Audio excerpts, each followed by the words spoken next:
Hola. Hola, buenas tardes. Bueno, por lo menos hay alguien. Recién me conecté y no... La profe, Ah, perfecto, perfecto. Bueno, no hay problema. Que habrían cambiado el Zoom.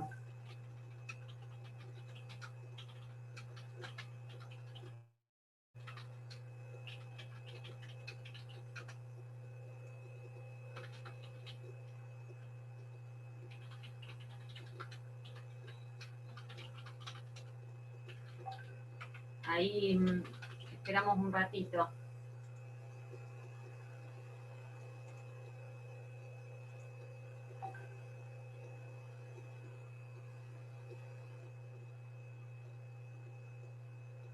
Esperamos un ratito que a ver si se conecta alguien más y si no, arrancamos nosotros.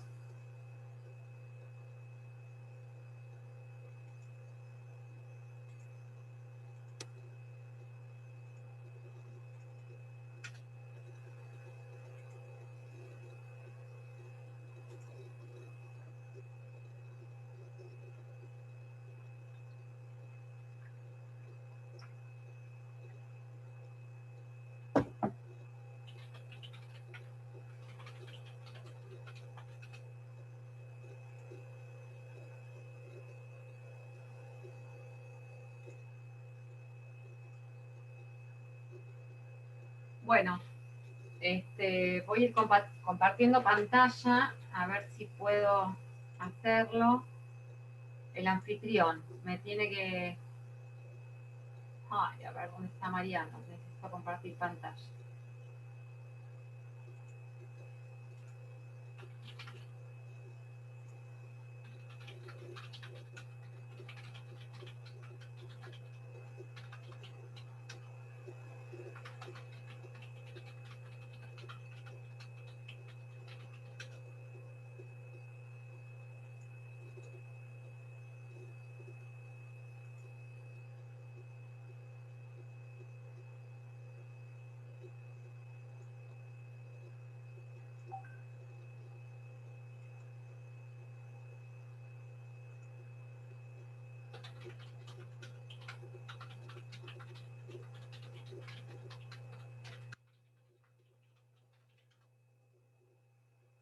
Que estoy pidiendo para que me habiliten a compartir pantalla y arrancamos. Pero bueno, esperemos un cachito que ahí entre Mariano y nos habilite.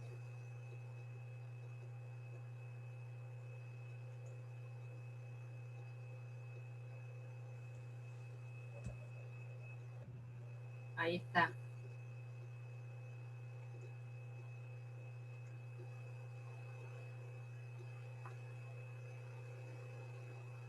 Muy bien.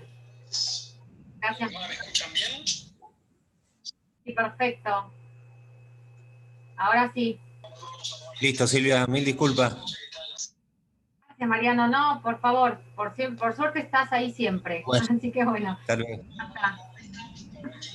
Bueno, gracias. Bueno, chicos, ¿ustedes llegan a ver la pantalla? Sí, sí se ve. Sí. Bueno, genial, buenísimo. Bueno, eh, vamos a empezar hoy con este tema de sucesión legítima.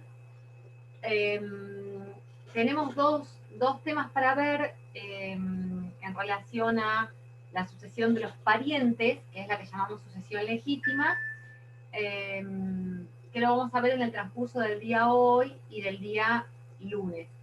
El viernes no vamos a tener clase sincrónica, no vamos a tener clase así con Zoom, sino que yo les voy a subir material complementario de lo que vamos a ver en realidad en el día de hoy y en el día lunes. Porque la verdad que si corto hoy el tema, como para repartirlo entre lunes y viernes, va a quedar como medio descolgado, así que prefiero que veamos todo en el día de hoy, que nos alcanza el tiempo, y después yo les voy a subir más material para que complementen y el lunes lo continuamos. Así que tengan en cuenta que el viernes no se conecten, el viernes no nos conectamos, sino que continuamos el día lunes.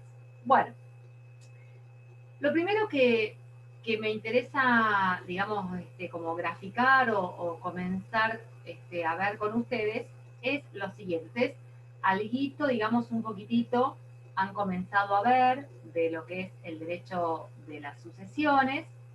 Y entonces, lo que tenemos como objetivo en esta clase es presentar al grupo de sucesores o de herederos que presenta las mayores complejidades, porque justamente nosotros tenemos, dentro de quienes son sucesores universales o herederos, dos grupos.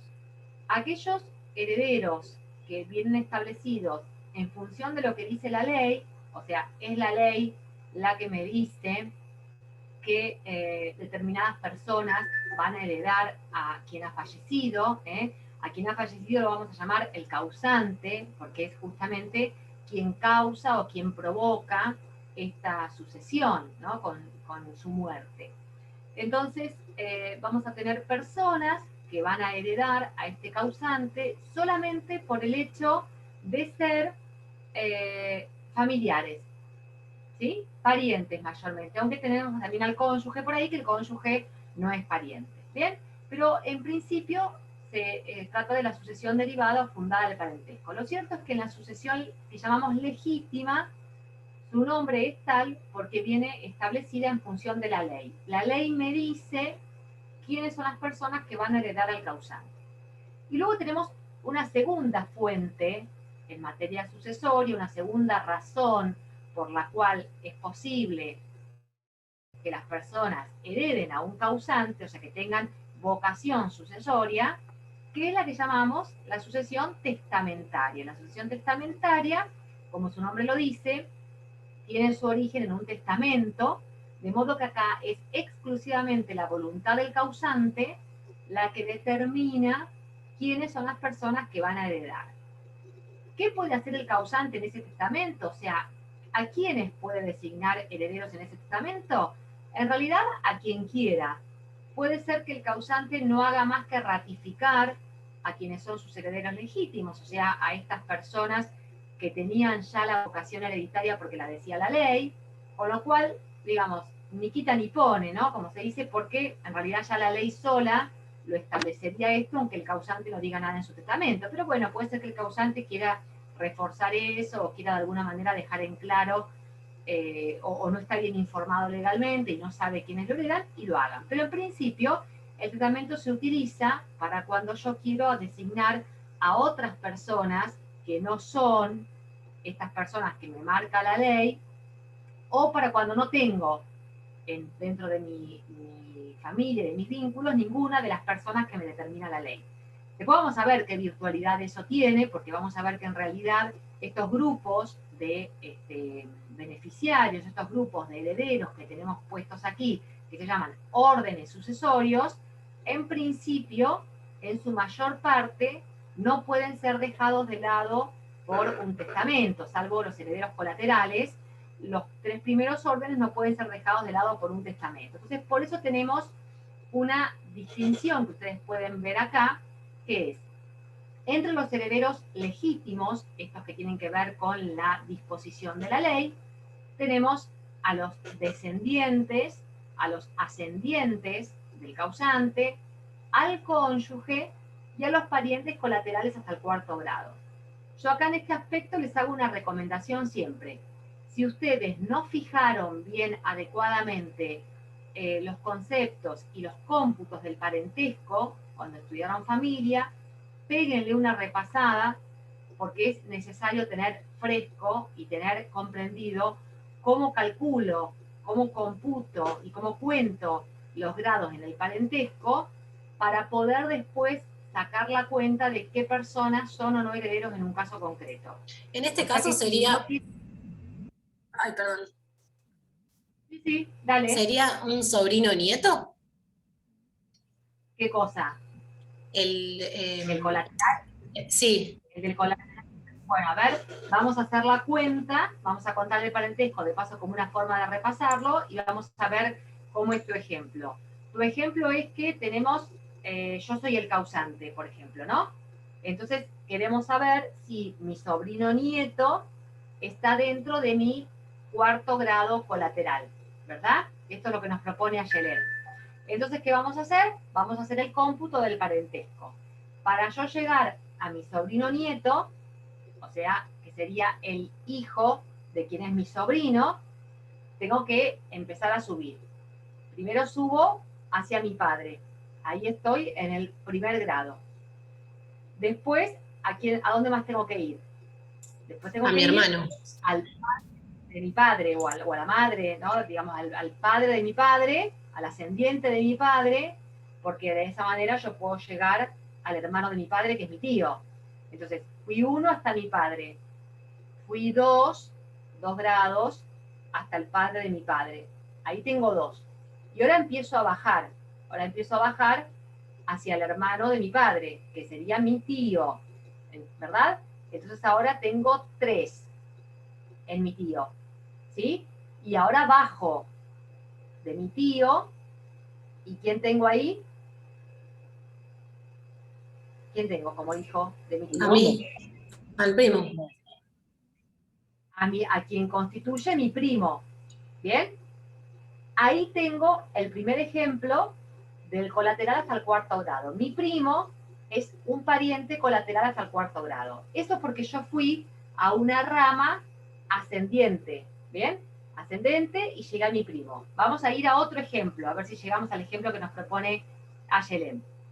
Ayelen busca en realidad a mi sobrino nieto. Entonces ella no quiere llegar tan alto como llegué yo. Entonces ella va a mi padre, que es un grado. De mi padre baja a mi hermano, porque ella está buscando a mi sobrino. Mi hermano tenemos 2 grados. Y de ahí baja, ¿a dónde? Al hijo de mi hermano, que es mi sobrino. Mi Ahí sobrino. tenemos. Y de ahí baja al hijo de mi sobrino, que es mi sobrino nieto, y tenemos 4º grado. ¿Bien? Entonces, fíjense que tanto en un ejemplo que pusimos, donde yo me iba subiendo más en el grado de parentesco, por eso a propósito les puse estos 2 distintos, me iba bien subiendo hasta llegar a mi abuelo, y después bajaba, mi 3er y 4º grado quedaban ahí en mi tío y en mi primo, y en el otro ejemplo que nos dio Ayelen, sin subir tanto, yendo a mi padre y bajando ya a la primera línea, digamos, colateral, ahí yo llegaba al sobrino y al sobrino nieto como 3er y 4º grado, con lo cual en la línea colateral hay varios parientes que están, ahora lo vamos a ver cuando lleguemos a la sucesión de los colaterales, hay varios parientes que están en similares grados, por ejemplo, 2 o 3 que están en 3er grado, 2 o 3 que están en 4º grado, pero son diferentes, no siempre el de 4º grado es uno solo, a diferencia del cónyuge que es uno solo, el de 4º grado pueden ser varias personas, según qué tipo de, digamos, a cuál pariente yo es el que esté buscando, ¿bien? Ahí creo que está aclarada la pregunta y estaba muy bien tu cálculo del sobrino nieto. Por eso está bueno siempre hacerlos para calcularlos. Pero cuando lleguemos ahora a la sucesión de los colaterales en la última parte de la clase, vamos a poner más ejemplos. Entonces, ¿qué quiere decir? Que, por ejemplo, mis descendientes, o sea, todas las personas que descienden de mí, mis ascendientes, todas las personas que están hacia arriba, digamos, en mi línea de parentesco, mi cónyuge, que es uno solo, de igual o diferente sexo, y mis parientes colaterales hasta el 4º grado, o sea, mi tío, mi hermano, mi sobrino, el sobrino nieto, el primo, todos estos que me entren en la colateralidad hasta el 4º grado, pueden heredarme. Y todos ellos van a ser herederos establecidos por la ley. Por eso a todos ellos les llamamos herederos legítimos, porque justamente su legitimidad viene de lo que establece la ley. Pero sin embargo, no están todos ellos ubicados en la misma situación cuando el causante decide hacer un testamento. Porque cuando el causante decide hacer un testamento, no va a ser posible que el causante, por medio de este testamento, deje sin efecto la vocación hereditaria, o sea, el derecho a ser heredero, que tienen los descendientes, los ascendientes y el cónyuge. ¿Por qué no va a ser posible? Bueno, este va a ser un tema que vamos a desarrollar con mucho más detenimiento el día lunes, pero en realidad no va a ser posible porque tanto los descendientes como los ascendientes como el cónyuge tienen una protección distinta dentro de lo que es el ordenamiento del código, que es la que llamamos la protección de la porción legítima. O sea, esto se los explico muy brevemente porque vamos a ir a esto el lunes. Pero, en realidad, ¿qué quiere decir esto? Quiere decir que, frente a estos herederos, a la ley le interesa que estas personas sí o sí hereden al causante. ¿Por qué? Porque presume que hay mayores lazos afectivos, entonces presume que el causante, sin duda, si hubiera podido opinar, como en este testamento lo decide la ley, si el causante hubiera podido opinar, hubiera elegido a estas personas como sus herederos, y porque también tiene toda esta línea respecto a mantener los bienes dentro de una misma familia, dentro de una misma línea de parentesco. Entonces, la ley estima que estas personas son los herederos que sin duda fueron deseados o que son acordes, los presume acordes a la voluntad del causante. Por esto lo llama herederos que, además de ser herederos legítimos, son herederos forzosos. ¿Por qué forzosos? Bueno, porque como su nombre lo dice, me van a heredar a la fuerza. Es decir que, aunque diga yo o no diga nada, y aunque yo diga lo contrario en un testamento, estos herederos van a tener una preferencia. ¿Por qué? Porque tienen a su favor una porción legítima. Esto de tener a su favor una porción legítima quiere decir que estos herederos tienen a su favor una parte de esta herencia. Hay, por ejemplo, 2/3 partes de la herencia a favor de los descendientes, un medio, un 50% a favor de los ascendientes y otro 50% a favor del cónyuge. Digamos, esto lo vamos a ver el lunes, hay una porción legal que está establecida justamente por la ley que dice que aunque el causante haga un testamento en un sentido contrario, no va a poder dejar de lado a estos herederos, salvo que los herederos tengan que ser excluidos por causal de indignidad, ¿no? Que ustedes han visto o van a ver, que es la indignidad, bueno, una suerte de sanción que se establece para los herederos que de alguna manera realizan conductas que son contrarias a los derechos y a la persona del causante. Bueno, ahí los corro por esta sanción de indignidad. Pero salvo eso, en principio descendientes, ascendientes y cónyuge me van a heredar. ¿Por qué? Porque son herederos forzosos que tienen una porción legítima. ¿Qué va a pasar con los colaterales hasta el 4º grado? Bueno, ellos van a ser herederos en la medida y solo en la medida en que no existan ni descendientes, ni ascendientes, ni cónyuge, o sea, que no exista ninguno de estos 3 órdenes precedentes, y que a su vez el causante no haya dejado un testamento.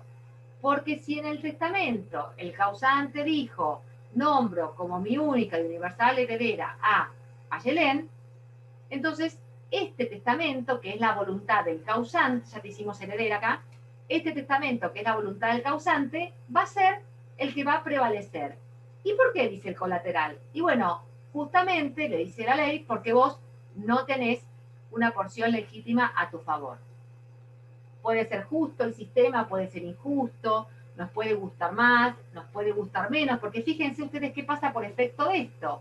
Pasa que, por ejemplo, mi bisnieto o mi bisabuelo me hereda siempre, porque son mis descendientes o mis ascendientes sin límite, y sin embargo mi hermano no tiene esta protección y yo lo puedo dejar de lado por el efecto de un testamento, ¿no? O mi sobrino, que por ahí lo adoro, a mi sobrino, pero por ahí no lo quiero tanto y entonces hago un testamento en sentido contrario y puedo dejar a mi sobrino fuera de esta sucesión. ¿Bien? Entonces, la protección que da el código como carácter de herederos forzosos es para descendientes sin límite. Si pudiéramos tener tataranietos, digamos que haya alguien que viva 105 años, bueno, y tiene tamaña descendencia, podemos graficarlo. Puede tener tatarabuelos, y todos ellos lo van a, digamos, esos órdenes los van a heredar. Cónyuge, y hasta ahí con una protección forzosa. Solamente los colaterales hasta el 4º grado, en la medida en que no haya testamento. Si no hay testamento, obviamente los colaterales saben que no tienen nada a qué temer. ¿Bien? Entonces vamos a ver qué hago con tanta gente, digamos, con tanta cantidad de descendientes, ascendientes, cónyuges, colaterales, digamos, cómo organizo a toda esta gente como para que esta gente pueda llegar a venir a ser heredera del causante. Yo después les dejo el power y acá ustedes ahora, digamos, puedan ver cómo funciona y después, en todo caso, ya lo tienen del power para copiar lo que quieran.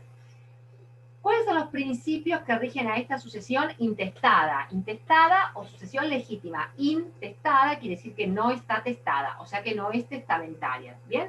La llamamos sucesión legítima o sucesión intestada, o también, siguiendo los latinazgos que lamentablemente todavía se usan en el derecho, pero que a mí no me interesa ya que los conozca nadie, la van a ver, quizás escrita en algún lado, como sucesión ab intestato. ¿Qué es una sucesión ab intestato? Solamente por si lo ven, pero no me interesa que hablen de esa manera porque es algo sumamente anacrónico. Tiene que ver con una sucesión que está justamente intestada. Es sucesión en lo intestado, quiere decir. O sea, sucesión de las personas que no tienen testamento. ¿Cuál es la primera regla de esta sucesión intestada? La primera regla es que la sucesión legítima se difiere, es decir, se transfiere, se delega a los herederos a través de órdenes.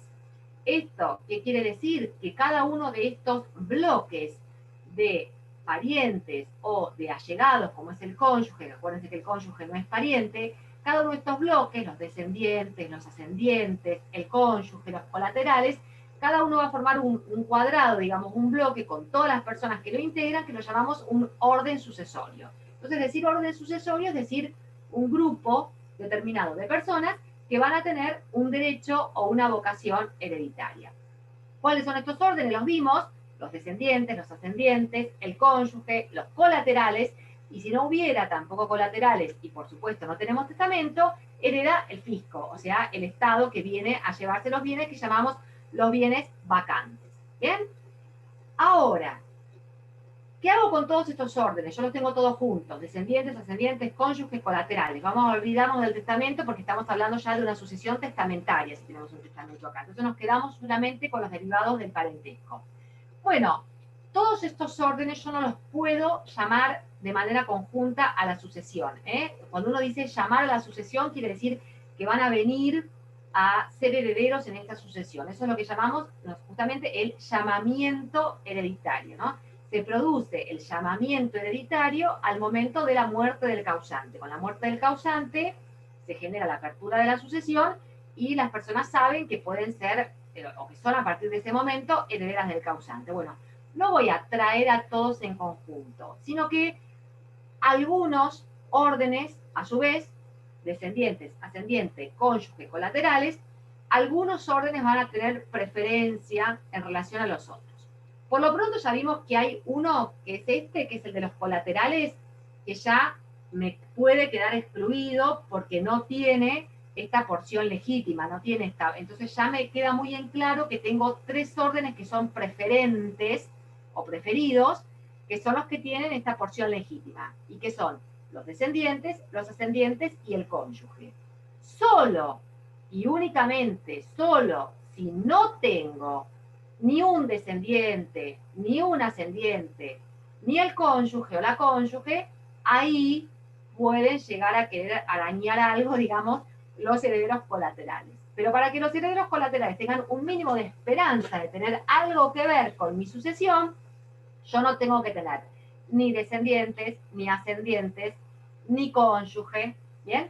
Y ahí entonces pueden venir los colaterales. Entonces, esto ya me queda como primer claro que ahí tenemos un primer escalón, una primera diferencia, donde saqué tres órdenes para un lado, un orden para el otro.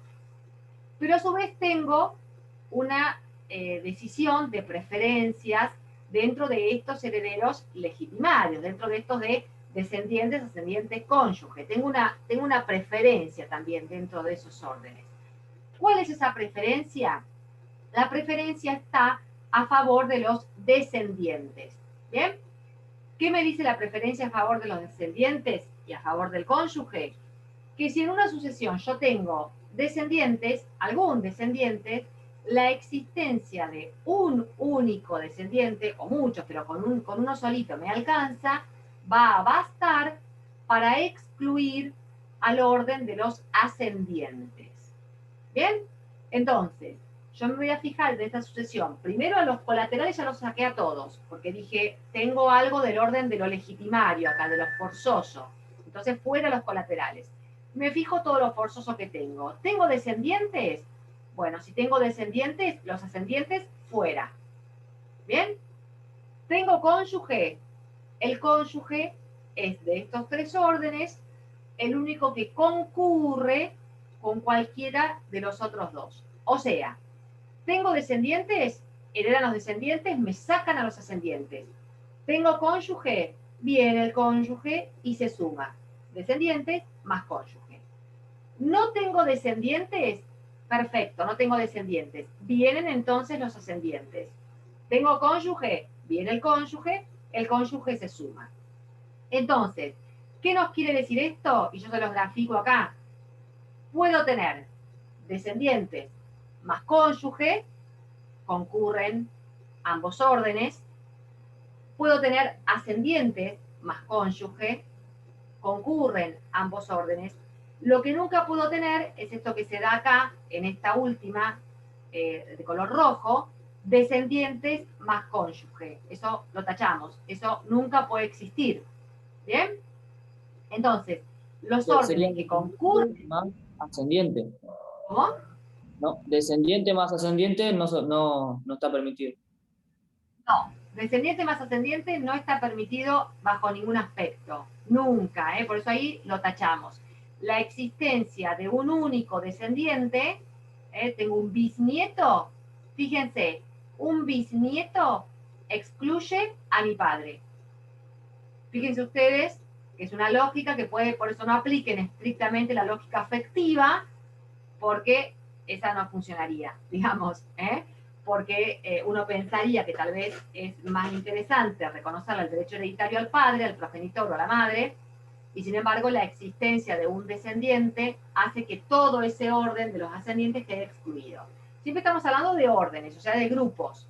Lo que ahora me está interesando es ver, bueno, de toda esta maraña de parientes que tengo acá por la vida, todo con mis parientes, empiezo a sacar. Saqué a todos los colaterales para afuera, saqué a todos los ascendientes y me quedé con los descendientes y con el cónyuge. Si no tengo cónyuge, claramente el cónyuge no participa.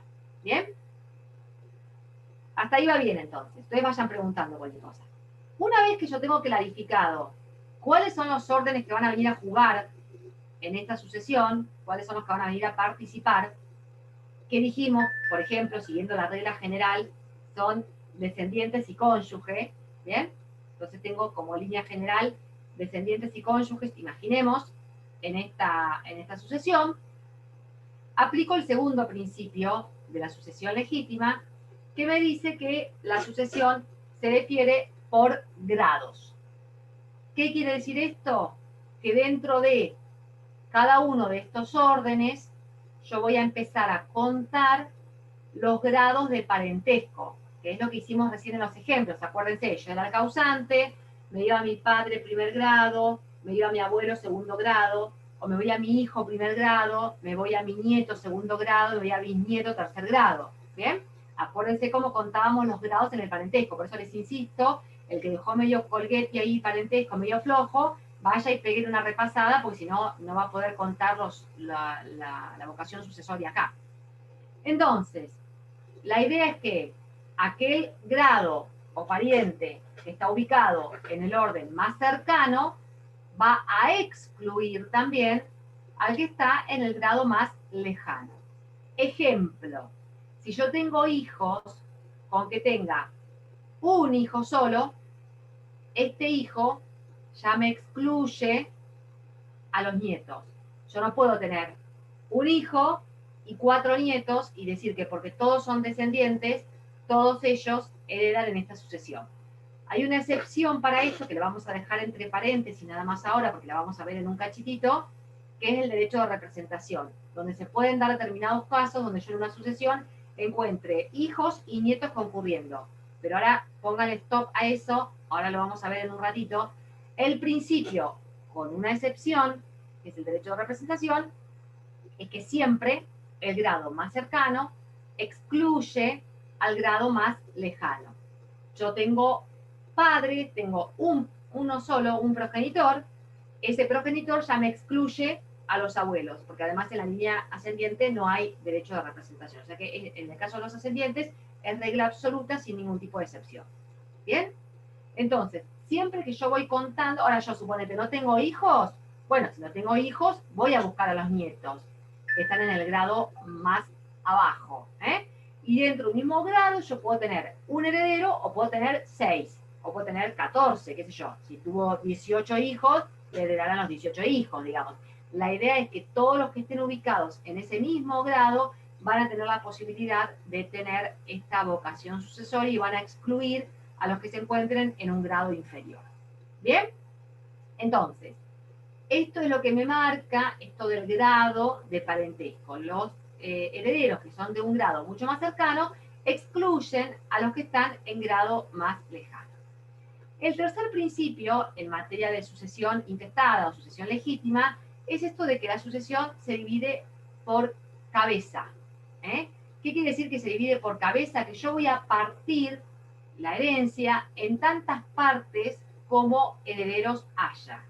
Si yo tengo a un causante y ese causante tiene 4 hijos, yo voy a dividir la partición entre esos 4 hijos, se va a hacer por partes iguales. No hay un hijo que tenga una determinada preferencia. La única, siempre la sucesión es por cabeza o por partes iguales, siempre, con una sola excepción, que es el caso del derecho de representación, que lo vamos a ver ahora en un ratito. En el derecho de representación, uno va a ver que se hace otra diferencia, que es la división por estirpe, pero ahora la vamos a ver. En principio, y la regla, es que la sucesión siempre se va definiendo y se va dividiendo por partes iguales. ¿Bien? Y el último principio en materia de principios de sucesión intestada es que a la sucesión, digamos, es como un principio, pero en realidad con que haya un cónyuge, yo ya tengo la excepción a este principio. Entonces, la verdad que de principio no tiene mucho, ¿no? ¿Por qué les digo? Porque en realidad uno no mira cuando analiza, yo soy heredera de mi padre y bueno, voy a recibir todos los bienes que tenía mi padre. La verdad que a la sucesión no le va a importar si esos bienes mi padre los había tenido porque los compró, porque se los donaron, porque los recibió a su vez de la herencia de otro. O sea, el origen de los bienes no le importa. Lo que pasa que esta supuesta regla tiene una excepción muy importante, que es el caso de los bienes propios y gananciales.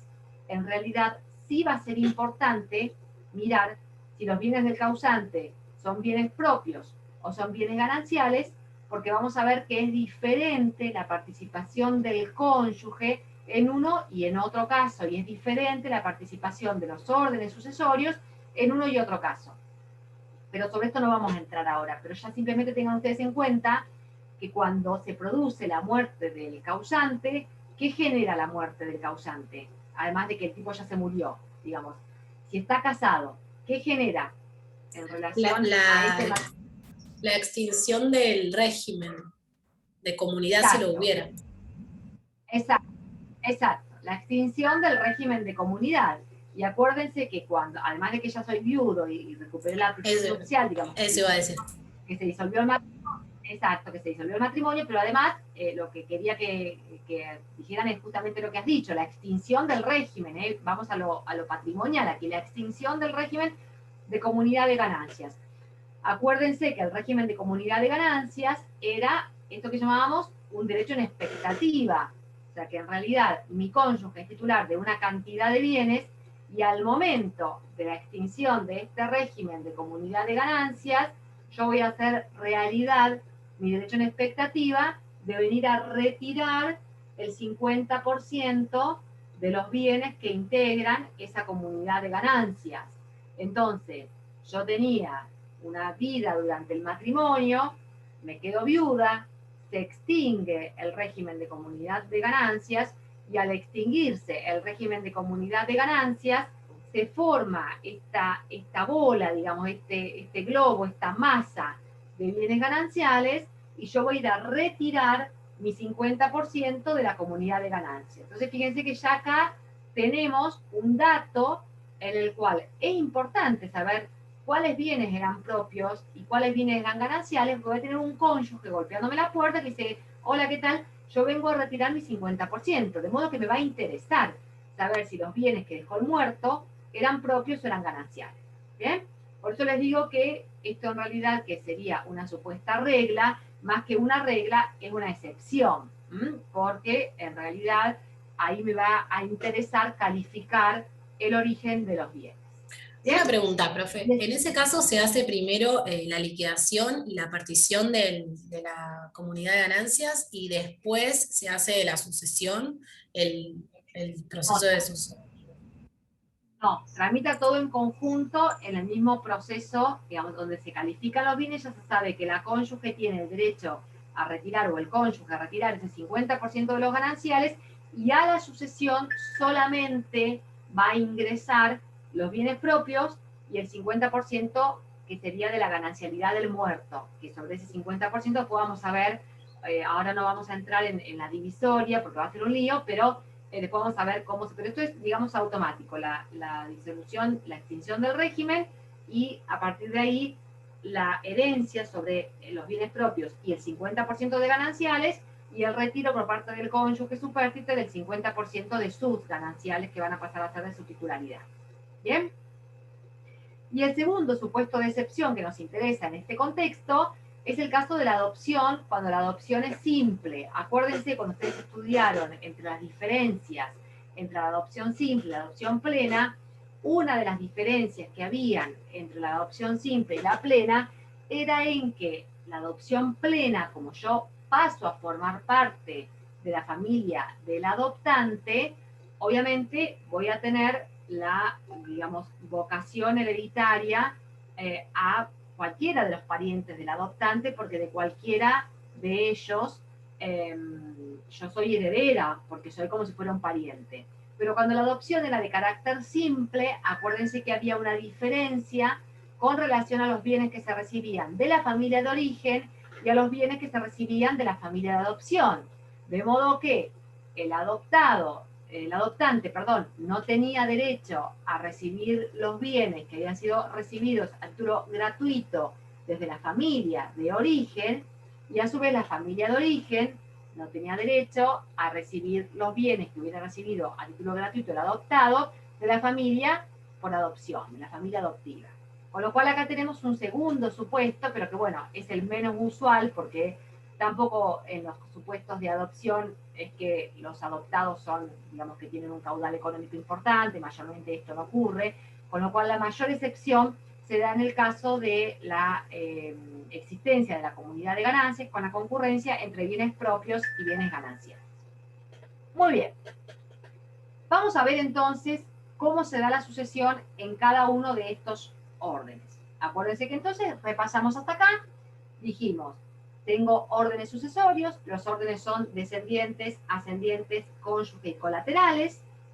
Si tengo o descendientes, o ascendientes, o cónyuge, saco a los colaterales ya quedan fuera, y me quedan únicamente descendientes, ascendientes y cónyuge, que son estos herederos que llamo herederos legitimarios o herederos forzosos. Una vez que tengo estos tres órdenes, me fijo, ¿hay descendientes? Si hay descendientes, saco a los ascendientes. El descendiente concurre con el cónyuge. ¿No hay descendientes? Traigo entonces a los ascendientes, el ascendiente concurre con el cónyuge. Una vez que yo establecí cuáles son los órdenes que voy a aplicar en esta sucesión, cuáles son los que voy a respetar en esta sucesión, dentro de ese orden empiezo a mirar cuál está más próximo en grado. Y al o a los que están más próximos en grados son los que les reconozco el derecho hereditario, y al resto los excluyo. Traigo el primer grado, si no tengo a nadie en el primer grado voy al segundo, si no tengo a nadie en el segundo voy al tercero, y lo mismo en la línea ascendiente, ¿bien? Y la existencia de un solo heredero en el grado más cercano me excluye a los herederos del grado más lejano, ¿bien? Entonces, ¿eso nos queda claro? Vamos a... Sí. Una consulta. En el caso de que yo no quiera que esos colaterales más cercanos se hereden, ¿se puede hacer por testamento que lo hereden los más lejanos, por ejemplo, el grado más lejano? En el caso de los colaterales. A ver. Si no hubiera causales de inmunidad, por ejemplo. Es una pregunta, ¿para los colaterales o para cualquier orden la que vos estás haciendo? No, para los colaterales. Porque... Para los colaterales. Los colaterales, con el hecho de que yo haga un testamento, La existencia de un testamento en el cual yo designo heredero a una determinada persona excluye a los colaterales. Si a su vez hay una causal de indignidad de ese colateral, bueno, claramente con una causal de indignidad, en un juicio de indignidad van a ser excluidos. Pero si no tengo ninguna causal de indignidad o sin necesidad de llegar a esto, yo con que haga un testamento en el cual designe a esta persona o estas personas X como herederos míos, la existencia de ese testamento hace excluir a los herederos colaterales. Que no me pasaría eso con relación a los descendientes. Y esa es la diferencia que hay entre los descendientes, por ejemplo, o los ascendientes, o el cónyuge, por un lado, y los colaterales por el otro. Yo no puedo excluir por un testamento al descendiente, porque si yo hago un testamento a favor de una tercera persona, el descendiente va a decir, no, a mí ese testamento no se me puede oponer porque yo tengo una porción legítima establecida por ley. Y el testamento, nada, se la tiene que bancar porque en realidad él no tiene preferencias sobre el heredero legitimario. ¿Bien? Ahora, en el caso del colateral, el colateral no puede pelear, digamos, contra un testamento, porque el testamento hecho por el causante prevalece por sobre el derecho hereditario del heredero colateral. ¿Bien? ¿Eso era lo que preguntabas, Facundo? Claro, ahí está. Perfecto, sí. Esa es la diferencia entre ser un heredero legitimario o forzoso, o sea, tener una porción legítima reconocida a tu favor, y la diferencia entre ser un heredero colateral, que ya sos un heredero no legitimario, o no forzoso, digamos. Bueno, entonces, vamos a la sucesión de los descendientes. Dijimos, herederos, descendientes, heredan con la máxima esta o la regla esta de los de grado más cercano, excluyen a los de grado más lejano, salvo lo que decimos, el derecho de representación, que ahora vamos a ver en un segundito de qué se trata. Esto quiere decir que todos los herederos que están ubicados en la misma línea, es decir, en el mismo nivel, mejor dicho, más que línea, en el mismo nivel o en el mismo grado, heredan por partes iguales. ¿Quiénes son los descendientes que me heredan? Bueno, en principio cuando el código habla de hijos, hablamos de los que hayan nacido antes de la muerte del causante, o de hijos que son los que se llaman los hijos póstumos, que son los que nacieron después de la muerte del causante, pero que se tiene, digamos, la certeza de que fueron concebidos antes de la muerte del causante. O sea que me aplica acá la presunción, como para poder hacer una acción de reclamación, de filiación post-mortem, y poder determinar que este hijo era hijo del causante. ¿Cómo lo voy a poder probar? Y con las presunciones, acuérdense, por los plazos máximos y mínimos del parentesco, y eventualmente con una prueba de ADN entre el muerto u otros parientes del muerto y este hijo que ha nacido. ¿Bien? Y en el caso de los hijos o hijas nacidos por técnicas de reproducción humana asistida, acuérdense que el momento que me marca lo que sería la concepción y la filiación por naturaleza, en el caso de las TRA, es a partir de la implantación. Si yo tengo los embriones en el laboratorio guardados, esos no son hijos, porque no están implantados.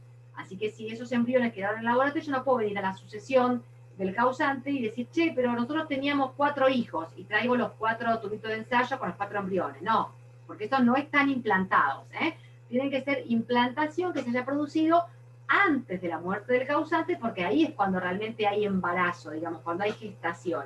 Mientras que esta implantación no se haya producido, acuérdense que no tengo gestación, de modo que hijos nacidos por TRAM, perfecto, pero en tanto estos hijos hayan sido implantados, estos embriones, mejor dicho, hayan sido implantados antes de la muerte del causante. ¿Bien? Entonces, ¿qué me puede estar pasando en el caso de los descendientes? Bueno, me puede funcionar esto que les vengo mencionando 2 o 3 veces, que es el derecho de representación. ¿Qué quiere decir esto? Fíjense, si yo tengo un causante, ¿no? Ustedes háganse, cuando yo les ponga los ejemplos y diga el causante, los hijos y los nietos, en todo caso tomen como ejemplo al padre o a la madre de ustedes, digamos a cualquiera de sus ascendientes, y hagan de cuenta que ustedes son los hijos, y entonces ahí grafican quiénes serían los nietos, que serían sus descendientes. Y ahí lo ven el ejemplo, digamos, como gráfico. ¿Qué puede pasar? que yo tenga acá al causante, ¿no? Que murió y solamente tiene hijos. Bueno, si este causante solamente tiene hijos, tiene un hijo, 2, 3, 4, 6, 8 hijos, todos ellos van a venir a heredar y todos ellos van a heredar en partes iguales, porque todos ellos son hijos del causante que se encuentran ubicados en el mismo grado. ¿Bien? Pero ahora, esta es la situación normal, digamos, la que les cuento. Pero ahora puede ocurrir que este causante, vamos a poner un ejemplo, este causante tenía 4 hijos, pero con alguno de esos hijos se da una de las siguientes situaciones. O bien que ese hijo había premuerto al causante. El causante muere en febrero del 2021, o sea, mi padre muere en febrero del 2021, yo era la hija, tenía un hermano yo, o sea, otro hijo del causante, pero este hijo tuvo un accidente de tránsito y a pesar de que es más joven que mi padre, murió en agosto del 2020. O sea, murió antes que el causante. Eso se llama ser premuerto, ¿bien? Premurió al causante. ¿Qué quiere la ley? La ley quiere, digamos, pensar que las cosas son como por naturaleza se supone que son. Las reglas de la naturaleza me marcan que va a morir antes el padre en principio que el hijo. La verdad que se suponía que mi padre iba a morir antes que yo y antes que mi hermano. Lo que pasa es que ocurrió una tragedia o una enfermedad o lo que fuese y mi hermano murió antes. Entonces, ¿qué pasaría si no le doy un remedio o una respuesta distinta a esta situación? Como mi hermano murió antes y ya no existe al momento de la muerte del causante, yo recibiría toda la sucesión, el día de mañana la recibirían mis hijos, pero los hijos de mi hermano muerto no recibirían nada. Y la regla de la naturaleza debería ser que mi padre muere, nos transmite la herencia a mí y a mi hermano, y el día que nosotros a su vez morimos, transmitimos la herencia a mis hijos y a los hijos de mi hermano, y así sucesivamente. ¿Bien? Esa es la regla de la naturaleza que la ley quiere que se observe también en la transmisión de los bienes. Entonces, cuando mi hermano premuere, cuando muere antes que el causante, que nuestro padre, la ley dice, qué injusto esto, porque esta premuerte le está privando a los hijos del premuerto de recibir la sucesión el día de mañana. ¿Me siguen hasta ahí? Entonces, este es un primer supuesto que habilita esto que vamos a llamar el derecho de representación. Hay dos supuestos más para el derecho de representación, que son la renuncia a la herencia y la exclusión por indignidad. ¿Qué pasa en el caso de la renuncia? Mi hermano renuncia a la herencia, con ese acto individual que él ha hecho de renunciar a la herencia, ha impedido que los bienes de mi padre ingresen a su patrimonio y que el día de mañana los bienes de mi padre vayan a los hijos de mi hermano. Es la misma razón, siempre lo que se quiere es tratar de evitar el perjuicio para la descendencia. Y en el supuesto de la indignidad, los malos hechos, las malas acciones que cometió mi hermano, que escupió al causante, que le profanó la tumba, que le obligó, que le privó de hacer un testamento, que lo quiso asesinar en vida, digamos, todas las causales de indignidad horripilantes que hizo en vida mi hermano, hacen que por el castigo a mi hermano indigno, sus hijos el día de mañana no puedan recibir. Entonces, premuerte, renuncia o indignidad son causales que dan lugar a esto del derecho de representación.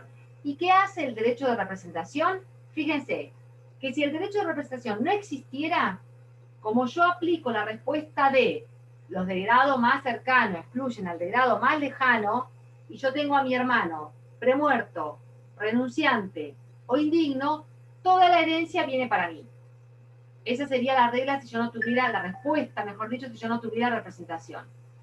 Pero como tengo derecho de representación, el derecho de representación me dice, no, voy a fingir como que tu hermano estuviera y voy a nombrar a los descendientes de tu hermano como representantes de tu hermano en la herencia del causante, o sea, del abuelo, ¿me siguen? Entonces, estos chicos que están acá, que son hijos del hermano premuerto o del hermano renunciante, o sea, del otro hijo premuerto o renunciante, o excluido por indigno, estos hijos del premuerto se colocan en el lugar del premuerto y ocupan el lugar del premuerto en la sucesión del abuelo. ¿Bien? Entonces, de ser nietos, ahí voy, de ser nietos pasan a fingir, digamos, que son hijos y a venir a ocupar el mismo lugar que ocupaba ese premuerto, ese hijo premuerto, en la misma proporción que les correspondía. O sea que yo no divido la herencia por 3, sino que la sigo dividiendo por 2. Una parte para mí y la otra parte que iba a ser para el otro hijo, o sea, para mi hermano, la dividiré en tantas partes como descendientes tenga el otro hijo. ¿Se sigue? A ver qué, o qué querías preguntar a Yelén, que justo ibas a decir algo. Sí, que entonces si el hijo había renunciado o fue excluido por indignidad, igual los nietos, digamos, van a heredar en representación. Ahí entendí bien, porque entonces, o si tienen que ocupar el lugar del padre indigno, no les correspondería, ¿o sí? Exactamente, porque la sanción de indignidad es una sanción personal. Entonces la indignidad exclusivamente excluye al que es culpable de los hechos de indignidad. Pero la ley no quiere que la sanción y los hechos del indigno se trasladen a su descendencia. Entonces salva, digamos, viene a salvar a la descendencia de esa circunstancia. Vamos a hacer la idea... Sí. Ante esta causal de indignidad que puede ser que ocurra el derecho de representación, ¿se puede oponer el causante antes de su muerte? ¿Puede oponer? No, no se puede oponer. O sea, en realidad la indignidad, el causante algunas veces la va a conocer y otras veces no la va a conocer. Cuando el causante la conoce, lo que puede hacer el causante, que eso ustedes lo tienen que haber visto cuando estudiaron indignidad, es el perdón de la indignidad. El causante puede perdonar expresamente a su heredero indigno, decir, bueno, para mí realmente, si bien es cierto que él hizo esto y aquello, que la verdad que es una causal de indignidad, yo lo perdono, digamos, con lo cual no agravia mi memoria el hecho este que él cometió.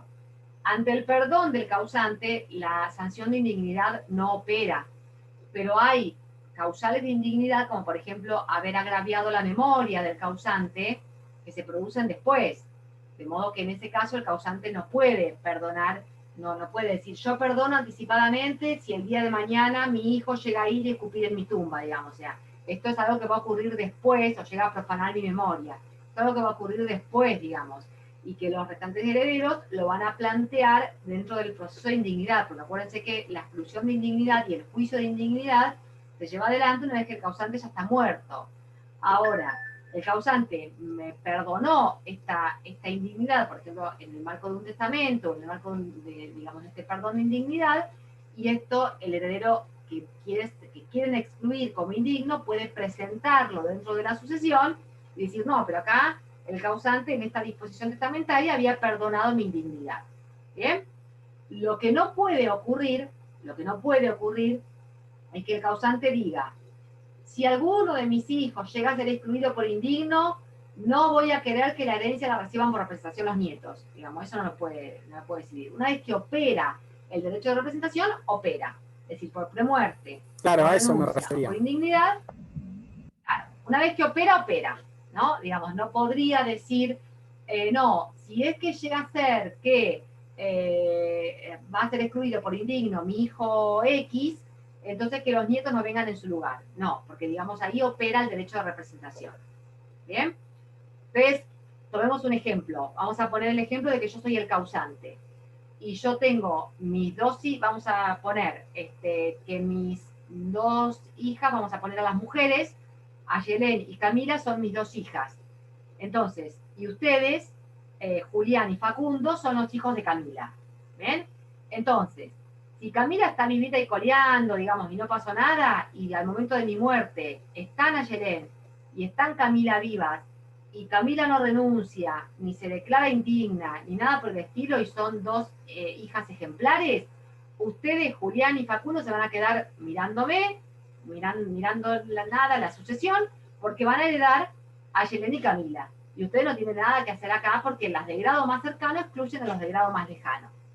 Ahora, y con perdón de Camila, que te voy a prematar, digamos, o vas a renunciar, o te vamos a excluir por indigna, en esa circunstancia no iría toda la herencia para Yelén.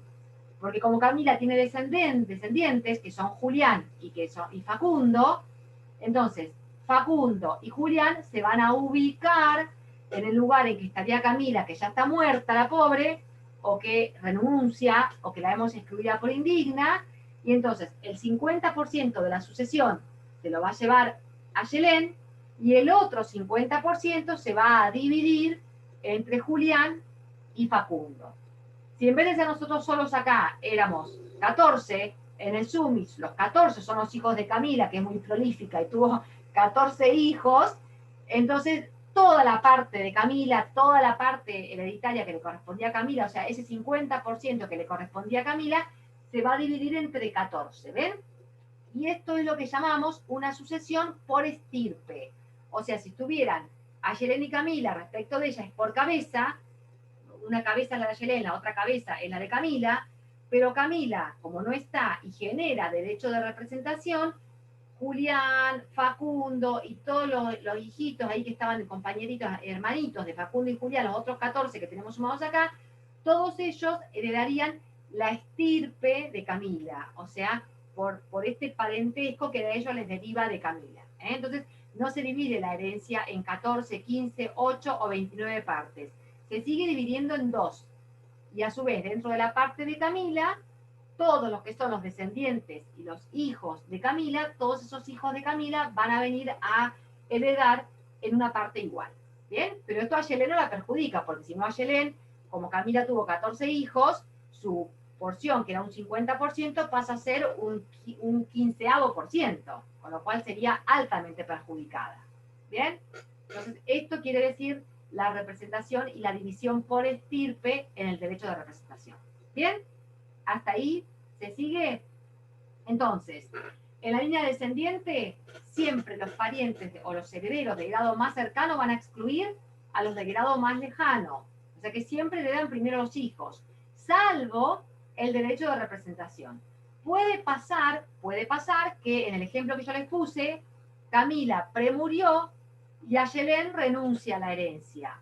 Bueno, acá vendrán los descendientes de Camila, que son Facundo y Julián, y los descendientes de Yelén, que son A, B y C, y vendrá cada uno a representar a su madre dentro de esta sucesión. Si Yelén no tiene descendencia, bueno, pues entonces opera directamente la sucesión de los nietos, que en este caso son Julián y Facundo, que vienen por el todo, porque Yelén no tuvo descendencia, renunció, entonces Camila premurió, tampoco Camila participa en esta sucesión, los únicos descendientes que hay son Julián y Facundo vienen por el todo, porque Yelén no tiene representantes para llamar.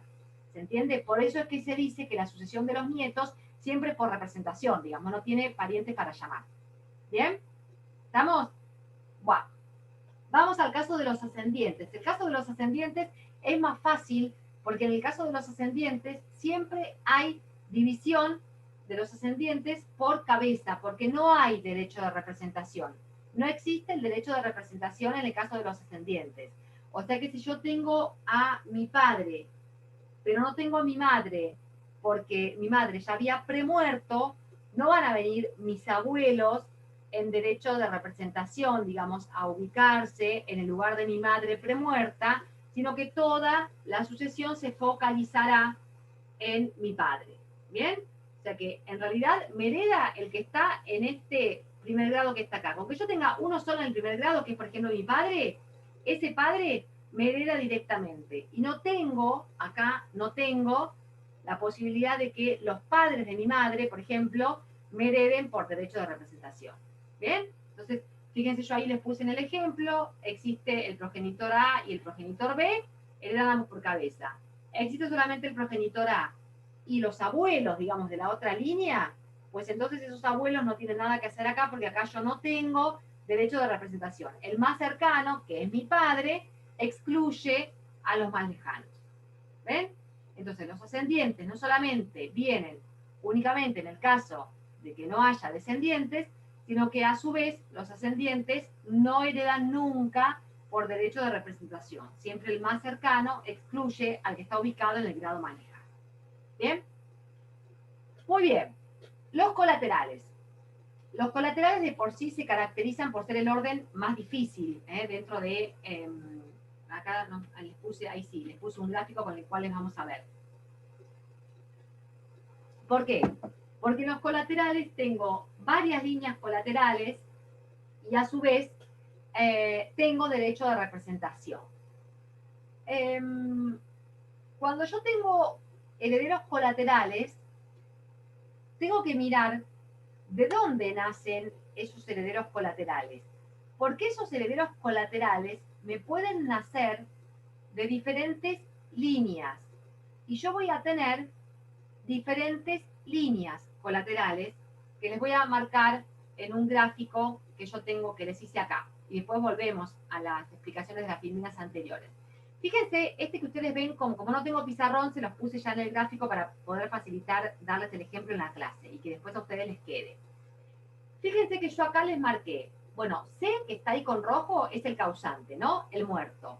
Ustedes hagan un ejercicio cuando quieran imaginar la sucesión de los colaterales, pónganse como muertos, ¿no? Es feo esto de imaginarse muerto, pero ustedes pónganse como causante, porque siempre es más fácil pensar al hermano como mi hermano, ¿no? Entonces uno cuando habla de hermano, siempre está hablando del hermano del causante, no de que los hijos del causante son hermanos entre sí. Ojo, yo estoy hablando del hermano del causante.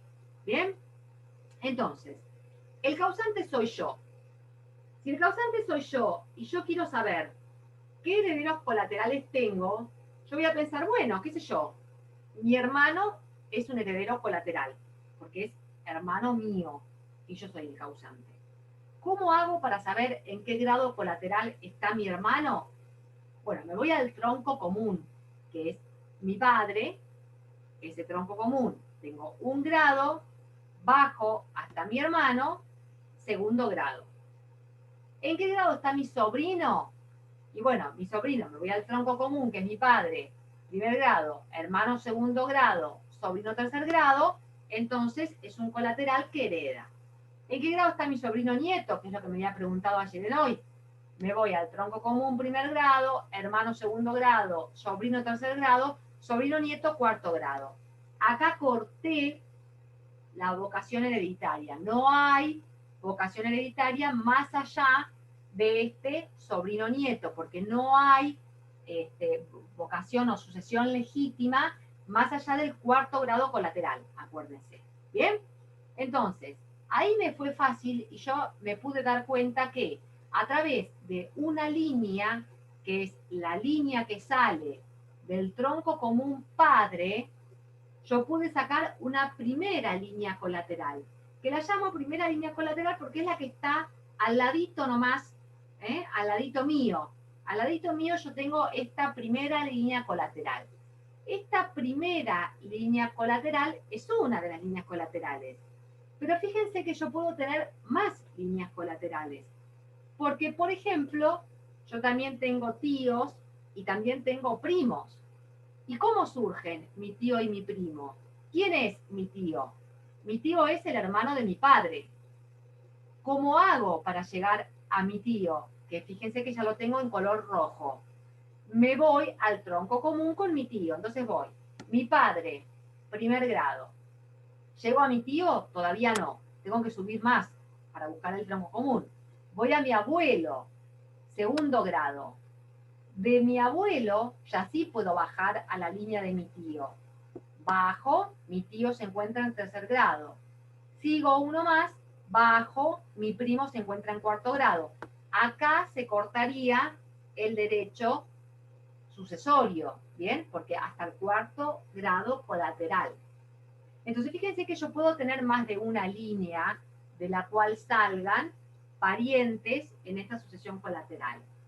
Ahora, ustedes se van a preguntar y me van a preguntar, ¿qué quiere decir esto entonces? Si yo tengo un sobrino en tercer grado y un tío, miren el gráfico, en tercer grado, este sobrino y este tío van a concurrir porque los que comparten el mismo grado concurren en la sucesión como dijimos en aquel principio.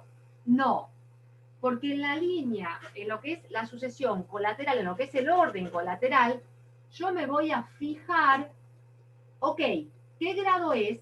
Pero ¿de qué línea?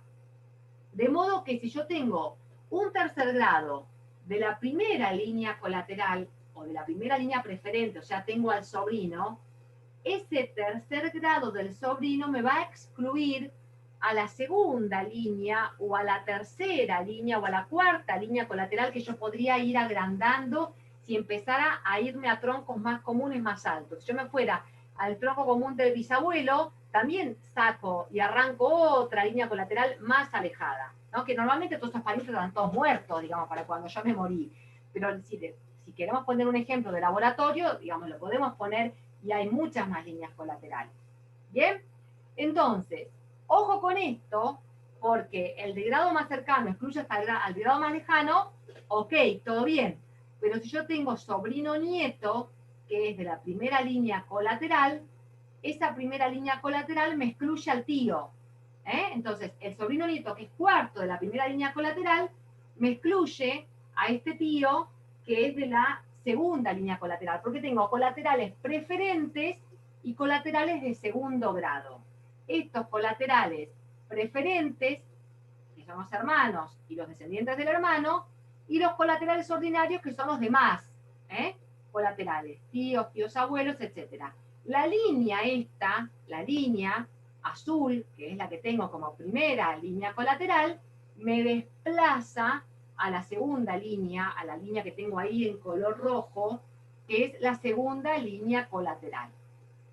Entonces, primera distinción entre estas líneas es que no son casuales y no son solamente una cuestión de cercanía, sino que además tienen un efecto jurídico. El efecto jurídico es que la primera línea colateral desplaza a la segunda línea colateral. Y el segundo efecto jurídico que tienen estas líneas más cercanas o más lejanas, esto de la primera línea colateral o colateral preferente y segunda línea colateral o colateral ordinario, es que solamente en la primera línea colateral hay derecho de representación. En la segunda línea colateral no tengo derecho de representación. Únicamente la primera línea colateral me da derecho de representación y no me lo da en cambio la segunda línea colateral. ¿Bien? Entonces, el primo no puede venir en representación del tío, porque en esta línea no se da el derecho de representación. Pero el sobrino nieto puede venir en representación del sobrino, o el sobrino puede venir en representación del hermano. ¿Bien? ¿Les queda claro ahí? Entonces, Es casi una fórmula matemática, profe. Como de la raíz cuadrada. No es una fórmula matemática. No, digamos, por eso les insisto con que sepan hacer la cuenta del parentesco. ¿Saben cuál es la única manera de no confundirse? Hay una manera que es infalible, que ustedes no se confunden, y que es esto que yo les puse acá. Escribirlo, dibujarlo. Y cuando ustedes tienen a la pregunta de el sobrino, nieto, heredad, a ver, momento, agarro, pin, ubico al causante, dibujo, hago flechita, grafico. Entonces, viene al estudio uno que dice, no, che, vos sabés que mi tío abuelo murió, pero yo no sé, a ver, momento, ¿quién murió? Plum, el causante. Les digo esto, es la manera en que se trabaja un expediente sucesorio. O sea, no hay otra manera que nadie es más Einstein, digamos, que el otro porque haga el cálculo mentalmente, porque con el cálculo mentalmente se va a confundir. Esto yo les digo, nosotros yo trabajo en tribunales hace 20 años en la asesoría con sucesiones de chicos, digamos, de personas menores de edad que son herederas de alguien, y uno dice, bueno, tenemos esta sucesión, bueno, a ver, ¿quién murió? Papel y lápiz. Lo primero, ¿quién murió? Plum. dibujo el causante. ¿Quién viene? La cónyuge la dibujo en el costado. Vienen los hijos, los dibujo para abajo. Vienen los padres, los dibujo para abajo. Viene el colateral, hago las flechas para los costados. Es la única manera de no confundirme. Esa y saber el cómputo de los grados de parentesco. Tengo que saber contar el parentesco. Por esto insisto, si no estudié bien parentesco para la parte de familia, la voy a tener que repasar ahora. Porque no me va a alcanzar con no saber parentesco hasta, digamos, en la medida en que yo no voy a poder, digamos, contar después el derecho sucesorio si yo no manejo el parentesco. ¿Bien? Entonces, primera tarea para el hogar, repasar parentesco, practicar el cálculo y el cómputo del parentesco. ¿Bien? Muy bien. Y una última diferencia que tenemos en materia de colaterales, son los hermanos de doble vínculo y los hermanos de simple vínculo. Yo tengo un hermano, pero si bien yo soy hija de mismo padre y misma madre, mi hermano no es hijo del mismo padre y la misma madre, tiene un vínculo solo. Acuérdense que estoy mirando sucesión de los colaterales, o sea que el causante sigo siendo yo, y este causante tiene dos hermanos que serían sus herederos colaterales. Si de esos dos hermanos uno es hijo de ambos progenitores en común con el muerto y el otro solamente tiene un progenitor en común con el muerto, el que solo tiene un progenitor común con el muerto va a heredar la mitad de lo que corresponde al que tiene los dos vínculos.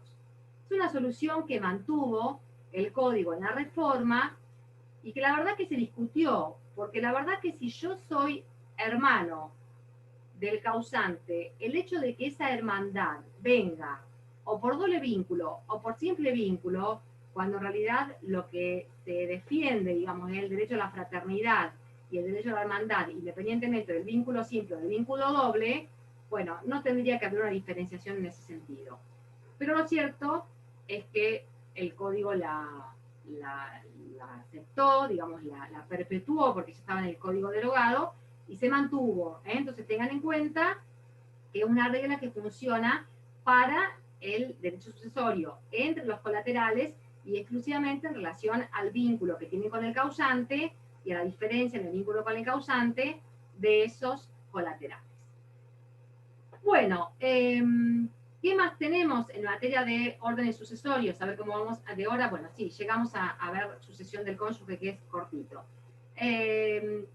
Hijos adoptivos, acuérdense, la diferencia entre la adopción simple y la adopción plena, que la vimos cuando hablamos de la diferencia en relación al origen de los bienes.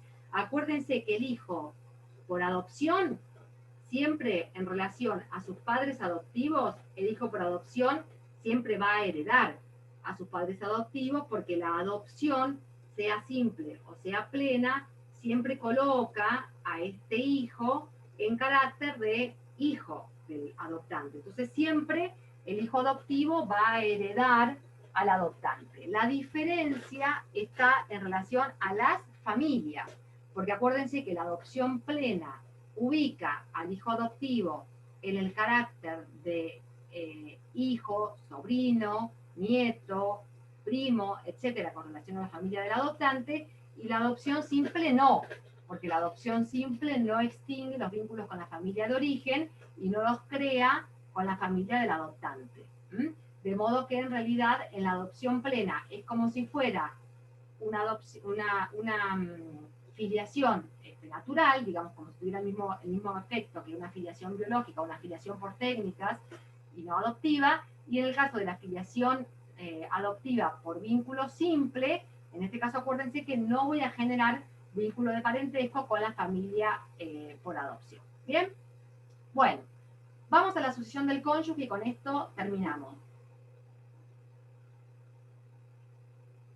El cónyuge dijimos que es uno de los órdenes más privilegiados.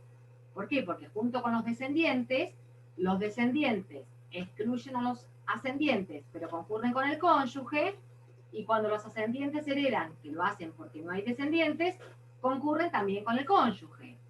Entonces, el cónyuge podríamos decir que es uno de los órdenes que también, junto con los descendientes, es uno de los órdenes más preferentes. Bien, dijimos también que nos interesaba tener en cuenta el origen de los bienes, porque al momento de la muerte se produce la disolución del vínculo y al momento de la muerte se produce la extinción del régimen de comunidad de ganancias, entonces nos va a interesar saber qué bienes serán de carácter propio, porque esos van a ingresar dentro de la sucesión, y qué bienes serán de naturaleza ganancial, porque el 50% que es del cónyuge supérstite, el cónyuge supérstite lo retira y ese 50% no ingresa dentro de lo que es la masa hereditaria. ¿Bien? Ahora, pueden haber circunstancias en las cuales este cónyuge quede excluido de la sucesión y que el código las enuncia. En algunos casos ya es porque ha dejado de ser cónyuge, por ejemplo, si se divorció. En realidad, si es el cónyuge divorciado, ya no es cónyuge, porque está divorciado, o sea, es el ex cónyuge divorciado. Pero hay otras circunstancias en las cuales el cónyuge sigue siendo cónyuge, pero a pesar de eso, la ley considera que no tiene que tener vocación hereditaria. ¿Por qué? Y porque desaparece esta idea del afecto presunto o esta idea del proyecto con el causante o del proyecto de vida en común, que es la base de este derecho hereditario. Y que son el matrimonio in extremis, que lo vamos a ver, la separación de hechos sin voluntad de unirse y los casos de separación provisional, que ahora vamos a ver. El divorcio es fácil, esto no tengo nada que decirles, ustedes ya saben que por efecto del divorcio se produce la disolución del vínculo y en consecuencia el cónyuge ya no es cónyuge, así que si yo me divorcié y después de eso se murió mi ex cónyuge, yo ya no lo heredo. ¿Bien? Las situaciones que son más particulares y que el código tiene que venir a clarificar son, entre ellas, la del matrimonio in extremis. ¿Qué es el matrimonio in extremis? Bueno, que también se llama matrimonio en artículo de muerte, ¿no? Digamos, el tipo que está en la cama muriendo y viene el cura y lo casa, ¿no? O el caso del matrimonio que se produce, digamos, no en la cama muriendo, en el registro civil y demás, pero que encuadra dentro de estas circunstancias de las que les habla el artículo 2436. Es decir, acá hay una persona que está en un estado de vulnerabilidad. ¿Por qué? Porque tiene una enfermedad grave, una enfermedad que lo va a llevar a la muerte, que es conocida por este cónyuge sobreviviente, lo hace contraer matrimonio conociendo esa enfermedad y el causante fallece dentro de los 30 días. Es decir, no es el caso, se cayó algo del techo, no es el caso de el matrimonio que se celebra para regularizar, digamos, una situación de hecho, que el código habla del matrimonio para regularizar una situación de hecho, como el matrimonio de quienes en realidad, por ejemplo, eran convivientes, digamos, convivían en una unión convivencial durante, supongamos, 25 años, y el hombre sabe que está en un cáncer terminal y que se está por morir, entonces dice, mira, la verdad que si yo me muero, a vos, como sos conviviente y no sos mi cónyuge, no te va a quedar nada, ¿no? Entonces, le parece legítimo que su conviviente de hace 20 años lo herede. Bueno, ese no es el caso del cual habla el código, porque justamente el código dice que da por fuera los casos en los que se quiere es consolidar una situación de hecho, o sea, lo que se quiere es convalidar una unión convivencial.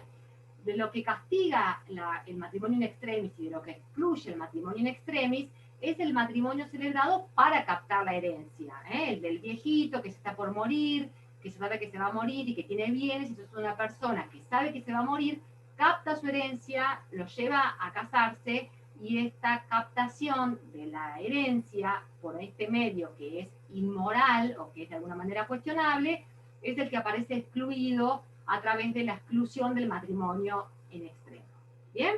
Entonces, este es el supuesto del cual habla el artículo. Obviamente, quien pretende la exclusión, yo soy el hijo del causante y quiero excluir a la cónyuge que se casó con mi padre en artículo de muerte, bueno, yo voy a tener que, a mi cargo, digamos, voy a tener la prueba de esta exclusión. ¿Bien? Y el primer supuesto, divorcio. Segundo, matrimonio in extremis.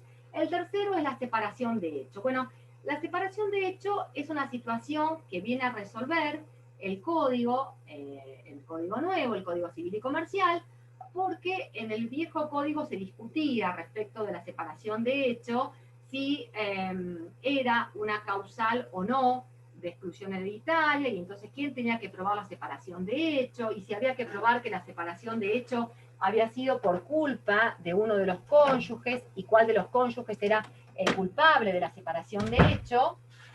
Bueno, en esto el código, digamos, decide modificar esta cuestión y, digamos, dejar una regla clara y establecida que es la separación de hechos. O sea que la separación de hechos sin voluntad de unirse, obviamente no es una separación provisoria que tenga que ver con que me fui a estudiar un posgrado en el exterior o que tuve que viajar a cuidar a mi madre que está enferma y tuve que viajar a Córdoba y entonces por eso hace 3 meses que no estamos juntos conviviendo, sino la separación con decisión de separación de hecho y sin voluntad de unirse. El hecho de la separación, probado dentro del proceso sucesorio, hace que ese cónyuge sea excluido de su vocación hereditaria. Bien, en todo caso, si me prueban la separación de hecho y yo tengo una razón que justifique esa separación de hecho, voy a tener que probar que en realidad la separación de hecho obedece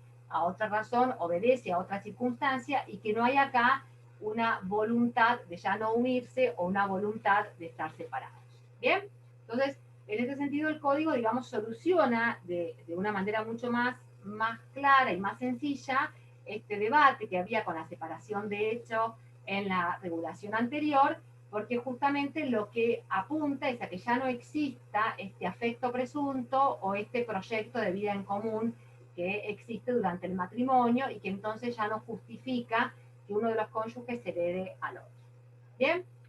Y el último supuesto es la separación provisoria dictada por juez competente. Fíjense que el código lo dice en un sentido como muy amplio, separación provisoria dictada por juez competente, y pueden haber aquí varias situaciones que encuadren dentro de esta separación provisoria dictada por juez competente. ¿Por qué? Porque, fíjense, la decisión judicial de cualquier tipo que implica el cese de la convivencia. Así que, por ejemplo, yo estoy viviendo con mi cónyuge y planteo una medida cautelar previa al proceso de divorcio por la cual pido que me atribuyan el hogar conyugal y que mi cónyuge sea excluido de este hogar. Bueno, eso es una separación provisoria decretada por juez competente. Yo me muero en ese interín o mi cónyuge se muere en ese interín, no hay derecho sucesorio. O hago una denuncia en el marco de la ley de violencia familiar porque mi cónyuge me agrede, me ha golpeado, me ha lastimado y demás, y mi cónyuge es excluido del hogar en el marco cautelar de ese proceso de violencia familiar, pues entonces cesa el derecho hereditario recíproco. Ni yo heredo a mi cónyuge, ni mi cónyuge me hereda a mí si soy yo la persona que fallece. ¿Bien? Con lo cual, fíjense que en realidad digamos, el concepto es muy amplio, cualquier circunstancia que implique separación dictada por juez competente. Eso va a dar lugar, digamos, al cese de la vocación hereditaria recíproca. Bien. Bueno, hasta acá llegamos. Voy a dejar de compartir pantalla. Ahí está. Y ahí estamos. ¿Alguna duda de lo que hemos visto en este rato, en la tarde de hoy? ¿Tienen alguna consulta para hacer? Igual, bueno, yo les subo este Power ahora, repásenlo si quieren, y el día lunes que nos volvemos a encontrar, te pido, Camila, siempre recurrimos a vos para los avisos en la comisión, entonces si vos o cualquiera de las compañeras o compañeros que están aquí presentes pueden poner en el grupo para quienes no estuvieron presentes en la clase de hoy, que el día viernes no tenemos clase presencial, sino que, bueno, presencial nunca, pero no tenemos clase en Zoom, sino que tenemos el día lunes. Mañana hay, ¿no, profe? Mañana, sí, mañana hay. Pero la clase del día viernes nos tocaba darla divorciada entre hoy, tenía que dar la mitad de lo de hoy el viernes y la otra mitad el lunes, y la verdad que queda muy disociado el tema y prefiero que una vez que uno arranca órdenes sucesorios, darle el panorama completo y por eso ocupamos la hora y media íntegra y el lunes vamos a hacer lo mismo con lo que nos toca de lunes, porque Sí. no queda como muy perdido. Igual no estaba en el cronograma el viernes, ¿eh? ¿No estaba? Ah, bueno, yo pensé, miren, pensé que estaba y entonces, bueno, con más razón, mejor si no estaba. Entonces, está el lunes. Sí, el lunes El sí, lunes pero sí. esta semana era todos los días, si no me equivoco, menos el viernes al final. Bueno, con más razón el viernes sabemos que no hay. ¿Eh? Bueno. Una pregunta, chicos, profe, chiquita. ¿El matrimonio in extremis siempre es como negativo, digamos, no puede pasar que sea con buena fe? a ver, puede pasar, pero lo que pasa que, digamos, el caso en que hubiera una buena fe es un caso en el cual se regulariza una situación de hecho. En realidad, si vos tenés una persona conviviente que capaz, a ver, capaz no es tampoco conviviente porque no conforma una unión convivencial. Por eso fíjense que el código dice regularizar una situación de hecho. Capaz somos pareja hace 15 años con cama fuera y no somos técnicamente una unión convivencial. Pero en realidad eso es una situación de hecho que el código quiere avalar. Entonces, perfectamente en este caso no habría algo inmoral. Lo que apunta es el caso en que yo sé que está enfermo, sé que se va a morir por eso y lo hago casarse, digamos, ¿no? En ese caso presumo la mala fe. Bueno, no es así con mala fe, demuestro y pruebo en sentido contrario y será materia a discutir dentro de ese proceso y qué es lo que yo pruebo dentro de ese proceso. Bárbaro, gracias. ¿Bien? No, de nada. No pasa nada. Bueno, si no tienen más preguntas para hacer, nos vemos el lunes. Y continuamos con porción legítima. Yo igual ahora le subo Listo, este profe, PowerPoint y muchas cualquier gracias. duda. Bueno, adiós. Gracias, Chao, hasta profe, hasta luego. luego. Chao, hasta Chao, luego. profe. Adiós. Adiós. Finalizamos.